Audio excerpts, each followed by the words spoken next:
broadcast will start in 10, 9, 8, 7, 6, 5, 4, 3, 2, 1. The Voice of Stockton. For more information on The Voice of Stockton, go to thevoiceofstockton.org. This is KBCC 89.5 FM, Tracy, California, Peace and Justice Network of San Joaquin. The views and opinions expressed in the following program do not necessarily reflect those of KXVS The Voice of Stockton or its parents, affiliates, management, and staff.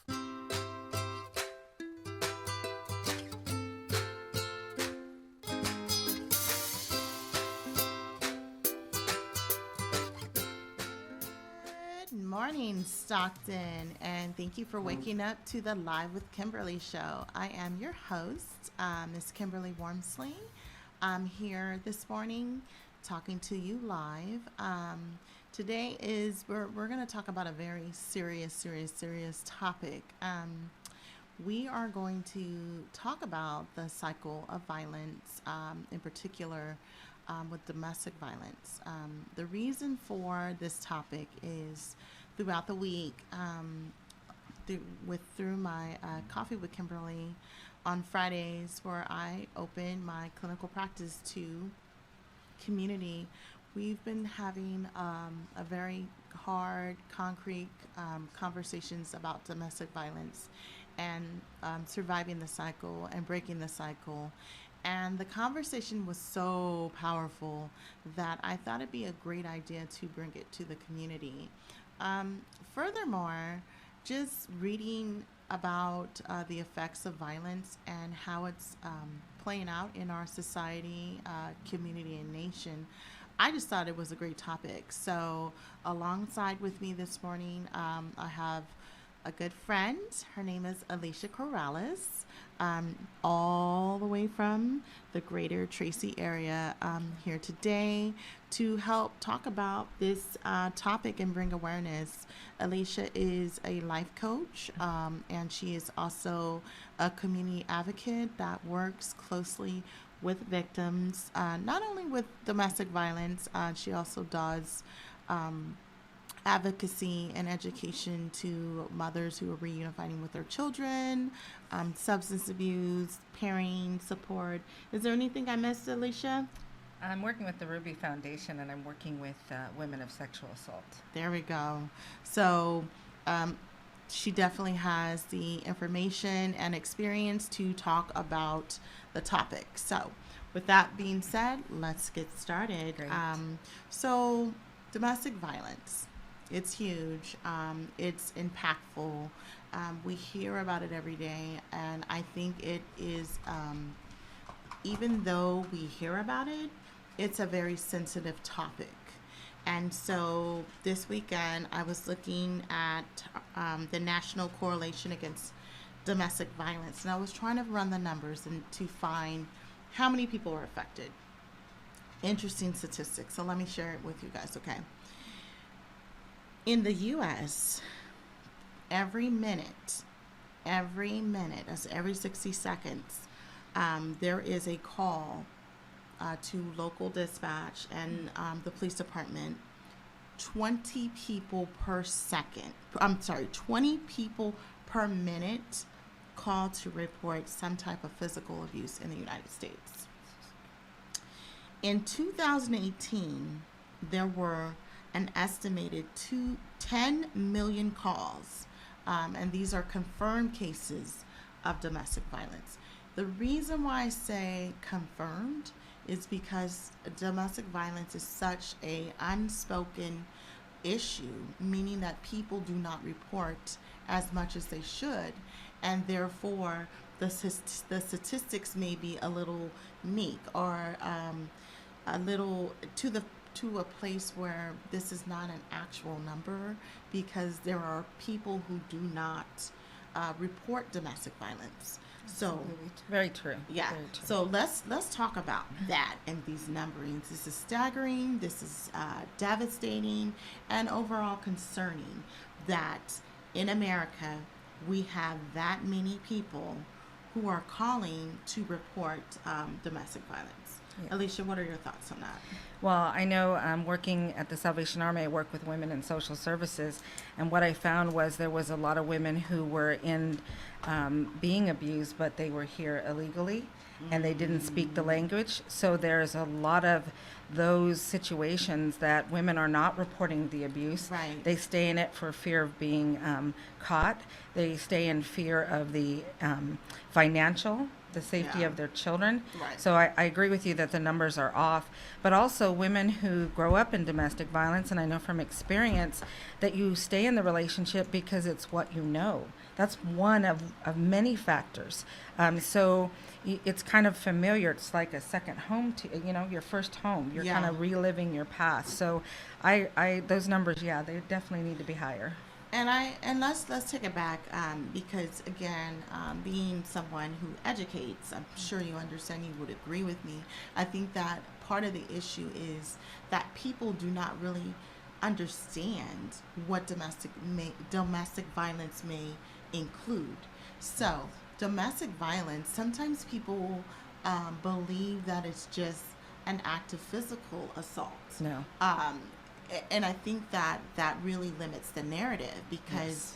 physical abuse is only a piece of domestic violence. Yes. Domestic violence can also include intimidation, mental abuse, Yes. emotional abuse, financial abuse. And so we paint the picture of persons who are victimized in domestic abusive relationships.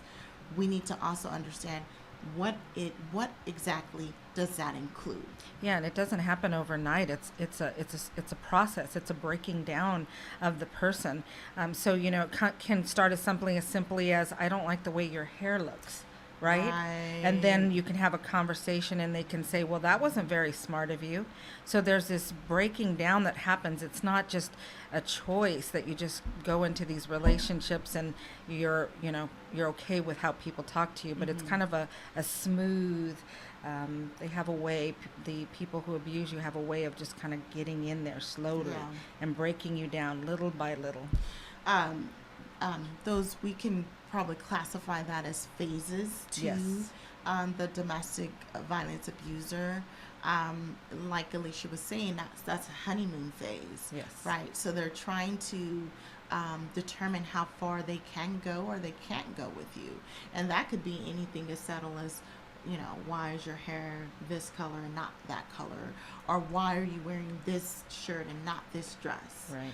And then in that relationship, you'll find that eventually that intimidation and those phases increase. Yes. And sometimes they can get to the point of physical. Yes. At the end of the day, it's all about power and control. Yes. And it's huge. Yes, and that's what I found. I'm a survivor of domestic abuse, so it started off with simple rejection of who I was. It was someone who came from middle class. I was lower class. It started with verbal abuse, and the next relationship was verbal neglect, financial. Right. The third one was very traumatic. It was physical, sexual, financial, spiritual, and the last one was even just as much devastating. So yes, it can, and it does many times, escalate. Right. And I think that the Me Too movement and the women's movement have empowered more women to come forward and report and feel empowered and inspired to advocate for themselves. However, there are still women out there who struggle with, knowing their truths and their values. And so when we're talking about breaking the cycle of being a victim or survivor of domestic violence, I think that it gets deeper. Yes. Like you were saying, self-love and knowing who you are and having those confidences that you deserve better than what he or she is, providing that in that relationship. And I say he or she because, again, sometimes we can get really involved in these conversations And we may not include the fact that men too can be survivors of domestic violence. Working at the Salvation Army, I found that there were more men coming in reporting that they were being abused. So yeah, there is an increase. And again, this is coming from the National Coalition Against Domestic Violence. 1 in 4 women do experience domestic violence in their lifespan, and 1 in 9 men experience domestic violence on any level in their lifetime. But again, these are numbers that equate to incidences that are reported, because again, this is a topic that is generally I don't want to say underdiagnosed, but I guess underreported, meaning that people are not reporting. Yes, I would agree with that. Definitely. Yeah. So moving on, this is something now. So this website, the Coalition Against Domestic Violence, reading the numbers were just, again, so staggering. But I'm going to put my clinical hat on just for a little bit right now. The figures reported that 1 in 15 children in the U.S. are exposed to domestic violence. Yes. This equates to 5 million children in any 1 year. So, those 5 million children are exposed to domestic violence. It didn't state or reveal how many of those survivors actually sought out treatment or therapy or counseling. However, as parents, we know that what is modeled in the home commonly is what children will display when they're out of the home. So something that I thought about was, what happened to these 5 million children? What is the trajectory or the lifetime, I don't know, not expectancy, but what can we expect these 5 million kids to become when they are adults? Well, I want to share that for me, growing up in a home of domestic violence, like I said, I didn't know there was anything different. I thought that was the norm. And so growing up, I didn't realize that there had been some trauma in my life. So here I am moving forward, and I'm just experiencing trauma as I go. And that it alters your perspective of life and who you are, and you have no idea, because you don't even realize as a child that you're being affected by this. You live through it, but you don't think to seek help for it. So you become an adult, you make these choices, and I'm 53, and I have to be honest, I'm learning about how and it's devastating to learn how it's altered my life. And how it's changed my perspective on people and things. And so, if we don't work with our children, if we don't start teaching them the tools of self-discovery, who they are, building those secure boundaries within themselves and their boundaries to others, we're going to wind up with another generation, and the cycle won't be broken. But educating, loving, really reaching out to those children and even the adults, there's still hope. Absolutely. There's still hope. I love what you just said about normalizing these behaviors. So let's break this down for the viewers, because this is a powerful path of understanding the effects of domestic violence upon children. Okay, so when we normalize something, let's talk about that for a second. That is saying that we have seen it for far so long, to the point where we actually begin to think that this pattern is actually a normal behavior or a normal response or a normal way of expressing how you feel. And so whether or not it is inappropriate, it doesn't matter. Right. It doesn't matter, because for years and years and years, these children have seen this type of behavior, and they themselves begin to normalize it in the sense that this is how you love someone. Yes. And so when we talk about breaking the cycle, that is exactly what we mean, is how do we break that maladaptive, inappropriate way of thinking that this is how we love, through violence, intimidation, Even financially. Being financially manipulated is a part of domestic violence. Yeah, and so I've always thought, if I could share an idea in my head that I've had for a very long time, that it's really important when the police officers used to come to our home for domestic violence. We were left with the trauma, right? Right. The children are left, the parents are told, the father may be taken to jail. Well, what happens to me? So I'm going to give some suggestion to the community and police officers and therapists that I think will be very beneficial. And I think it's really important that you have therapists on hand when you go to that house for domestic violence. Don't not take them with you. Take them with you. Tell the parent that's involved in domestic violence that their children have to see somebody. And that make sure the schools are aware of it. I love that the police officers will bring teddy bears or stuffed animals sometimes to the Yeah. children. Yeah. But we really need to bring the therapist or someone else who is equipped to work with advocates, to work with these children, because that's where it starts. 'Cause the Absolutely. moment my mother's being beaten and the moment my father's being taken out of the home, I'm in it. I'm in trauma. And so when you close that door and you leave, you think I'm okay. I'm not okay, and I'm not going to be okay. And my Right. life has been evident of that. So for the community out there, police officers, advocates, and therapists, there's your tip of the day from a woman who grew up in a home of domestic violence. When there's a call, there needs to be someone there to advocate for those children and to let them know that somebody is there for them. That's the first thing that they would need to know, is somebody Absolutely. is there for them. Absolutely, and I think that I love what you said about bringing a therapist. As a person who is a clinical therapist, we have to be rooted in the trenches, in the community, if Yes. we're really going to be talking about healing. Because sometimes, and I used to get in trouble all the time when I worked at behavioral health, I'll be the main one to say, why are we expecting families to get to our office instead of taking the lead and going into the very communities that need our support? Absolutely. Why are we expected to have that luxury and not the other way around? Because Right. we are the ones with the resources. We are the ones with the county cars, Yes. with the mileage reimbursements. And as such, we should be embedded in the trenches, in the communities, to these homes.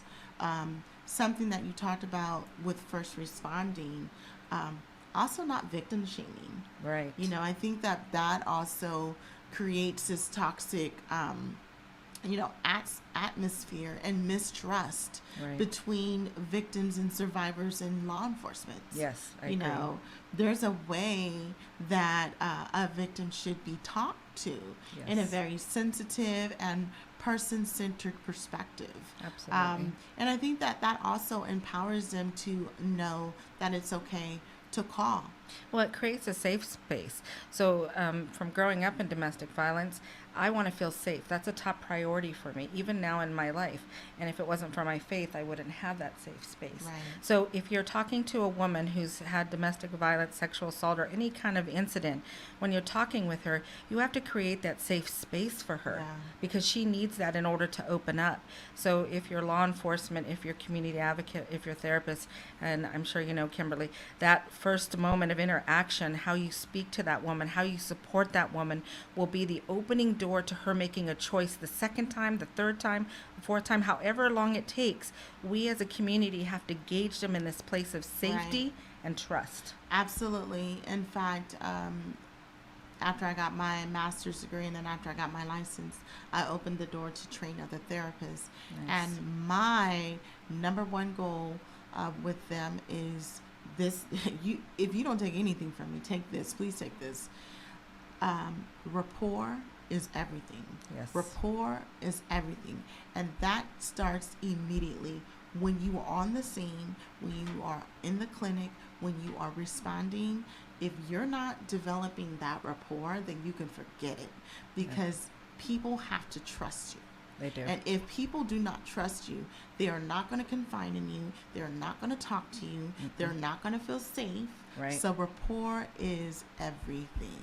And I think about when sometimes the police don't take the man away. Sometimes he comes back in the same time, a few minutes later.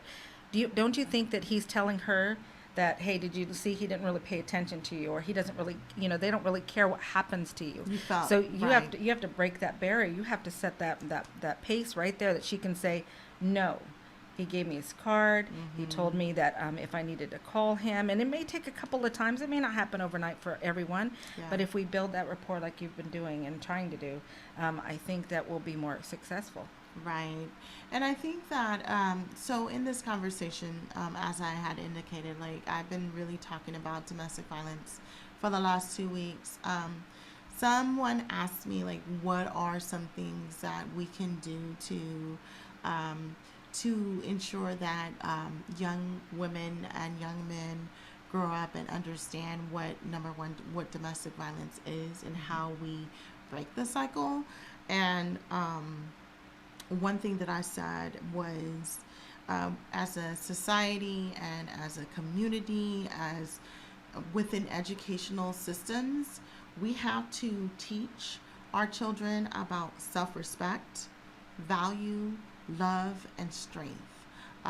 Because I think that sometimes victims and survivors are missing that void, and maybe they don't understand what love is. Right.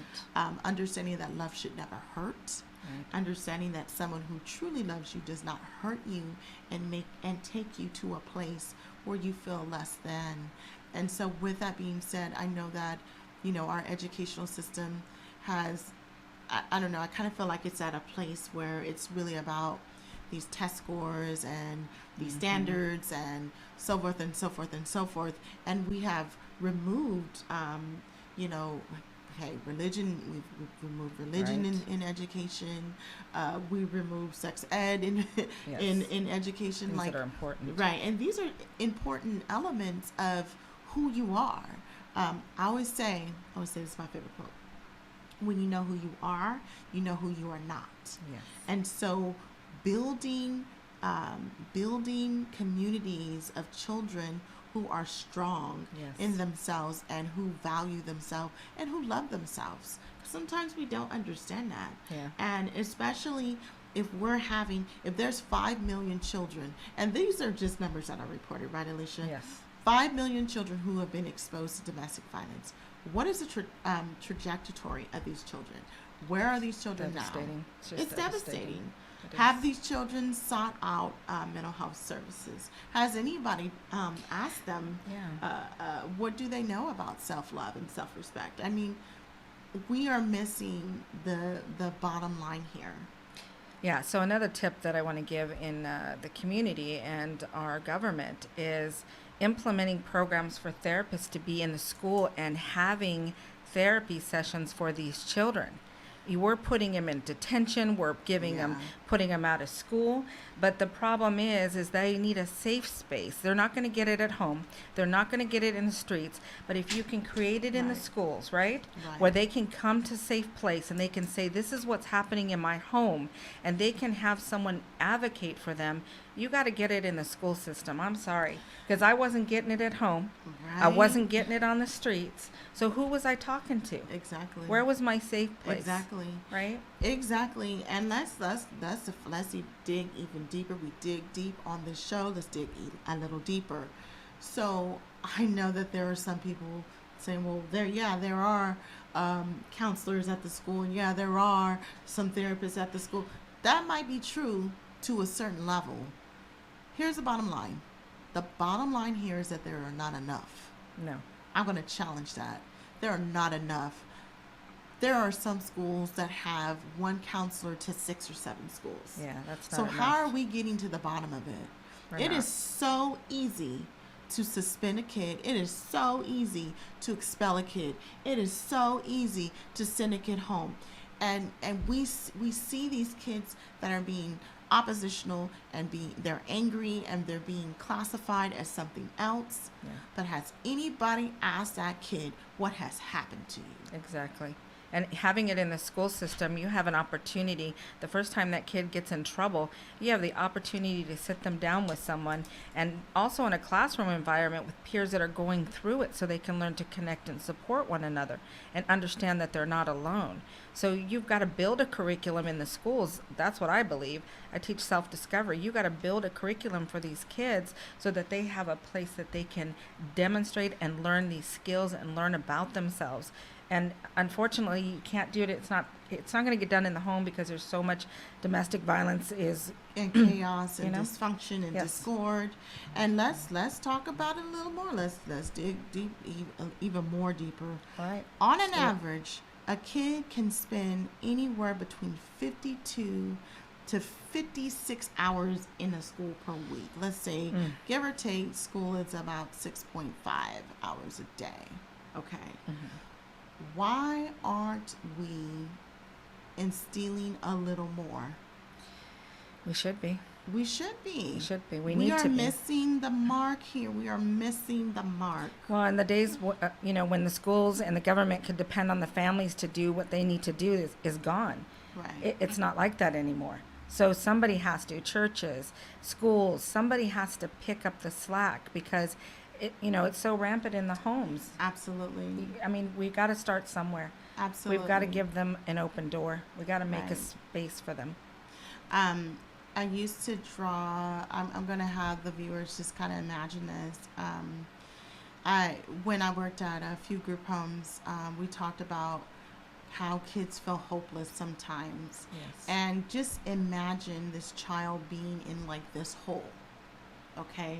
When a child is in a hole and there's 4 walls, they're looking for an outlet.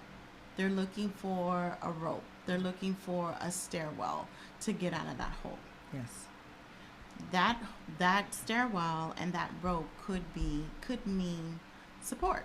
It Yes. could mean intervention. It could be a mentor. It could be a system that cares. Yes. And if we are not supplying that to our youth, to these 5 million children per year, then what can anyone say the outcome of that child would be or can be? Yeah. And I want to also add that when you mentor a young adult or a child, excuse me, you have to also recognize that there's some hand-holding that's going to go on. This is not a you're in, you're out, or I'll do what I can. This is a long-term Right. holding their hand and walking them through what they need to be walked through. And I want to use an example that I use with my nonprofit SOAR and the Ruby Foundation. We talk about this all the time. And I know from experience, people would take me from the bottom to the top, right? Wow. And then they would leave me. Now we believe in the Ruby and the SOAR, we believe bringing them from the bottom to the middle, right? Let's not traumatize them by taking them further to a place they don't understand. Yeah. Let's bring them to the middle. Let's take them from here to here, then to here. That's Yeah. a more successful route. So be prepared. It's going to take some time, but there's hope. I like to think that my life is a reflection of that hope. I grew up in it. I experienced it. It was traumatic. But on the other end, I'm now advocating and educating and doing my part. And so get in there, dig deep. Like Kimberly said, let's get deep. Right. And I like what you said too about bringing from this place, from the bottom to the middle, making sure that we are creating realistic expectations Right, for right. our youth, because sometimes our expectations may be wait for the camera. So our expectations may be here, Yes. real high for these kids, Yes. and their ability may be here. Right. So making sure that our treatment goals and our intervention and the things that we are trying to implement for our kids are something that they can achieve, because no one wants to put a kid in a place and say, hey, this is what you're going to do, and they're not able to perform or get to that higher place because they don't have the skill set. Yeah, and that's why domestic violence keeps continuing and the cycle isn't broken. One of the reasons is just that. Yeah. Because they get into this place, you take them from here to there, and when you take them to this place that they're unfamiliar with, they tend to go back down because they don't believe they belong there. they don't believe they're good enough to be there, and they don't have the skills to be there. Right. And so we see people in shelters. I was a multiple shelter attendee, excuse me, through my life because of that. And so we need to know that we need to, like you said, and like I said, is take them to the middle, work with them where they're at, and then move them up slowly. Right. You know, Right. because that's really important, and I believe that's one of those tools that helps move them further. Right. So, something else that I wanted to bring to the forefront about domestic violence is that in any given year, survivors lose up to 8 million days of paid work. Girl, I couldn't hold a job. Yeah. Let me just tell you Yeah. that. I had multiple jobs in 1 year. I could not hold a job. I just couldn't. The stress and the trauma. Yep. And financially, I would struggle. So, and he would make sure sometimes that he'd pick a fight with me before I'd go to work. And so there I was. I couldn't be at work, or he'd stalk me at work, right? And he'd just kind of sit outside, or he'd just kind of be there. And, you know, there was no help for me. So I could just sit there and be stressed out and nervous, and there was no help. So, I mean, yeah, it affected my jobs. It affected my ability to provide for my family. And then, well, how was I going to leave? So that is that codependency as Yes, well. absolutely. 21% of survivors of domestic violence are those who are actively involved in relationships that are violent, actually lose their jobs. Yeah. Oh, I lost multiple jobs. Lose their jobs. So if you're not able to sustain your household and pay your bills, or even, you know, remove yourself from that relationship that is violent, there you go. Additionally, the economy, and not that this matters, but it was just still staggering. So from that, those survivors who lose their jobs, it takes away $8 billion from the U.S. Economy. Wow. Because people aren't able to sustain jobs, and or people do not have the ability to go to work because they are in these relationships that are violent. And let's not forget, we have children in the home. So it could be a fight with a child and my spouse, or it could be that I'm just in fear because he woke up and had a bad day and I need to be home with my child. So, I mean, let's not forget, our children are at home too. And we have to be concerned about that. Absolutely. And so what I did was I brought up the cycle of violence. I don't know if people know what that means, but the cycle of violence is just what it is. It's a cycle. It's a pattern that most abusers display in a relationship. So there's 3 phases. The first phase is the tension building phase. So this is a phase where you feel like you're like walking on eggshells in the home. You as the victim start, you know, questioning yourself. Yes. Is it me? Or I bet not say it this way. I bet not wake him up. I bet not, you know, just, I bet not ask for the money for diapers. And so in your relationship, you start to feel like you're walking on eggshells, like you're questioning everything you're going to say, how you're going to say it, what you're going to wear. That is known as the tension building phase. The next phase is when that tension building phase, you know, it stops. So now this is where the tension breaks and the violence can break, you know, it can break out in many ways. It can break out physically or emotionally or psychologically. You know, it breaks out in many ways. And then after the abusive incident occurs, the next day will be the honeymoon phase. That's where the abuser starts to apologize. They might buy you a gift. They might promise not to do it again. Right? Right. They're going to do whatever it takes for you to stay in the relationship. Now, sometimes the honeymoon phase can be there. Sometimes it could still be violent because the honeymoon phase could still be blaming on the survivor, Yes. and the abuser not being accountable to anything that he or she has done. Absolutely. The bottom line to this conversation and, and describing these phases is that abuse should never happen, No. and that Shouldn't. we all need to love ourselves in a way that we know that we don't deserve to be in abusive relationships. That's right. That's the bottom line. Yes. That is the bottom line. Agree. Any final thoughts? Yes, I wanted to talk about the dance real quick. So that's a part of domestic violence. And I try to educate women that the dance is you pull back, he pulls forward. And that is the honeymoon, the he's fearful that you're about to leave and he'll do whatever it takes. And then you'll pull back, he'll pull back once you've pulled in. And so what we try to do is educate women to create that longevity of distance between them, right? Teaching them if you don't leave the first time, we want you to leave, but if you don't, you can still come back and talk to us, and we'll work with you. But keep trying to pull that apart, Yeah, right? yeah. Because you have to stop the dance, right? Right. And the other thing is ladies, don't move on to a relationship until you've healed. Self-discovery is so important. Good I one. entered into one of the most violent relationships in my entire life that has affected me in the last 12 years. And it happened because I did not deal with myself. I did not face my fears. I got no healing. So ladies, as hard as it is, as lonely as you get, as you question yourself, go to your community for support, anybody who supports you, and stay out of that relationship and any other relationship until you have healed. Love yourself, know yourself. And that is such a important element in that. I would say this: when you are out of the relationship and you are trying to heal, you are doing that actually trying to heal.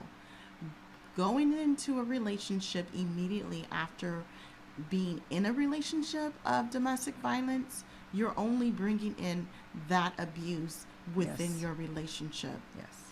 I call it like that baggage, that bag that's tied to your ankle that you've never unleashed. Yep. Those feelings and emotions. You have to heal.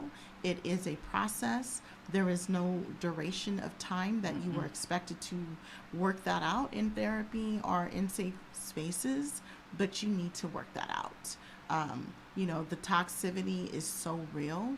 And if you are not cautious, if you are not careful, you may very well be right back into a domesticated Absolutely. relationship, because that vulnerability Yes. is real. Again, part of that healing is self-discovery, rediscovering who you are. That self-love is important. We all need that. I do invite you to my Friday sessions. They're wonderful sessions. You come in, we talk about anything that you would like. That's on 31 South San Joaquin Street from 9 to 10 o'clock. That's Coffee with Kimberly. It is free clinical services that I do provide to the community as my give back. When I got my license, I wanted to give back to the very same community that I originated from. So with that being said, this was a very powerful conversation, and I really hope that someone out there found that this information was valuable Yes. to their self-discovery or to their self-healing. Let's break the cycle of domestic violence. Yes. There are hotlines and helplines available to you. Yes. We thank you for watching. Stay tuned for next Monday, another hot topic with a live with Kimberly show on the Voice of Stockton. Again, the Voice of Stockton is a nonprofit that is dedicated to bringing platforms to the community. With that being said, please consider donating to the Voice of Stockton so we can continue to bring these powerful messages to the community. Thank you. You've been watching Live with Kimberly. Have a great day, everybody. Bye.